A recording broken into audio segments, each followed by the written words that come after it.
Okay, good morning po sa ating lahat. At ganda po ng mensahe ng Panginoon sa atin ngayon. Tama po, ano? God's favor. Pero alam niyo po, ang pabor ng Diyos, wala pong question. No?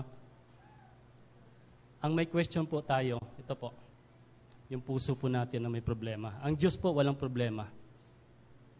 No? Pag-uusapan natin ngayon ang ating pagbibigay. Actually po, dapat wala na pong, kasi ang tagal na natin, wala na po dapat na nag-i-encourage na magbigay. Amen? Pero hayaan niyo po 5 minutes. Dalangin ko na mabuksan yung ating mga kaisipan. Correct me, no? Kung mali yung aking sasabihin, kukorek po ako ng ating pastor kung mali po yung aking sasabihin. Tanong ko po, nangungupahan po ba ang simbahan natin?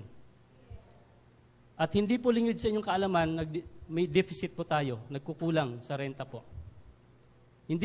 Wala pong problema ang Diyos sa gawain ito. Ang problema po tayo.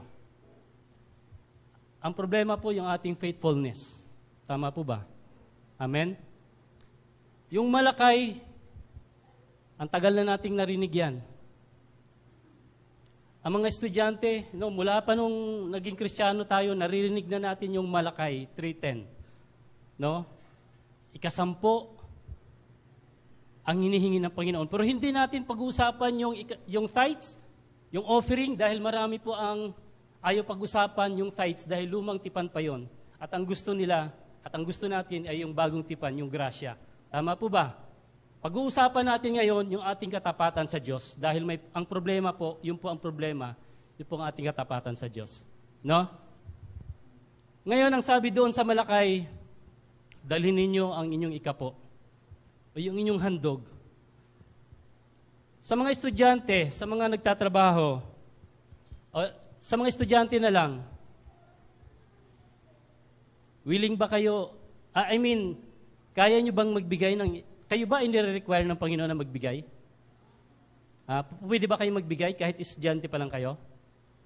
Mga estudyante, taas ang kamay ng mga estudyante. Taas ang kamay, estudyante.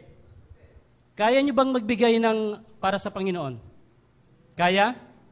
Dahil alam nyo po, kapag estudyante pa lang kayo, magkakaroon kayo ng problema kapag kayo ay nagkatrabaho.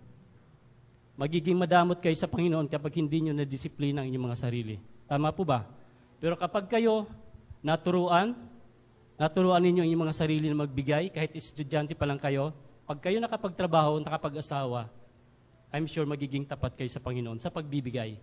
No, hindi na natin pag-uusapan yung tithes, yung offering. Ang pag-uusapan natin yung ating katapatan, yung ating puso. Dahil naniniwala ako, na kahit nangungupahan tayo, pero kung maging tapat tayo sa ating negosyo, sa ating trabaho, hindi po magkukulang ang gawain ito. Hindi po tayo magdi-deficit. Naniniwala ba kayo doon? Ako po, simple lang trabaho ko. No? Kinausap ko yung asawa ko. Bago ako pumunta ng Maynila, sabi ko, hahatiin natin yung ating tithes. Magiging tapat tayo sa Panginoon. At yung mga anak ko kinausap ko, kahit estudyante kayo, mag-ipon kayo para sa pagdating ng ligo, makakapagbigay kayo. At natutuwa po ako na sumusunod yung aking mga anak at yung aking asawa. Tinatawagan ko lagi, kumusta yung ating tithes? Ibinigay mo ba? Yes, ibinigay ko. Financially, hindi po ako blessed. No? Pero hindi po nagkukulang ang Panginoon sa akin. Ang trabaho ko sa probinsya, nagmamaniho ako na mamasada ng jeep na bulok. Pero yung pabor ng Panginoon, hindi po nagkulang ang Diyos. Yung mga kasama kong trabahante, yung mga driver, nagtataka. Bakit puno lagi yung aking sasakyan at sila? Wala. Ako po, personally, kaya ito yung masasabi ko dahil naranasan ko po talaga ang kabutihan ng Panginoon. Kaya kung tayo maging tapat, anuman ang meron tayo, kahit mga estudyante, kung maging tapat kayo, maging tapat tayo, kailanman hindi po magkukulang ang gawain ito. No? Binigyan tayo ng power, binigyan tayo ng authority and dominion para tayo po ang mamahala ng blessing at hindi po tayo ang hinahawakan, kinukontrol ng blessing. Tama po ba? Meron po tayong pastor na dapat sinusuportahan natin. Pasalamat po tayo, napakapalad natin yung ating pastor, may hanap buhay po. No? Kaya pag-pray natin, no, tayo sa ating mga sarili, yung ating katapatan sa Diyos. May mga kabataan tayo na may mga trabaho. No? Maging tapat tayo sa Panginoon. May mga negosyo tayo, maging tapat tayo sa Panginoon. Anumang ating source of income, maging tapat tayo sa Panginoon. Hindi po huli ang lahat para maging tapat sa Diyos. Dahil ang favor ng Diyos, walang question. Tayo po ang may problema, yung puso po natin ang may problema. Kaya mahalaga po na babago yung ating puso. Manalangin po tayo. Panginoon, salamat po sa authority and dominion na binigay niyo po sa amin. So Lord, I declare right now, Lord, gamitin po namin yung aming authority. Gamitin namin yung aming power na hindi kami dapat kinukontrol ng blessing. Baguhin yung aming mga puso. Baguhin yung aming mga mindset. Nawa, O Diyos, I declare faithfulness sa aming pagbibigay.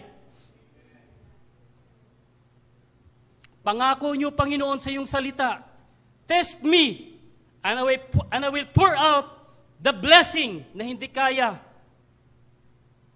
na aming tatanggapin. So Lord, amin pong tinatanggap at ako'y nagdideklara. And I take authority and dominion by the word of God and by the power of the name of Jesus Christ. Aking sinasaway ang anumang bandage, ang anumang gapos ng kaaway sa aming mga kamay. And I declare deliverance. And I declare blessing upon this church. Upon our family, Lord. Blessing sa kalusugan. Blessing sa proteksyon. At pagpapala at pag-iingat sa bawat pamilya namin. Salamat sa gawaing ito. We declare, Lord, victory sa gawaing ito. In Jesus' name, lahat ay magsabi ng Amen at Amen.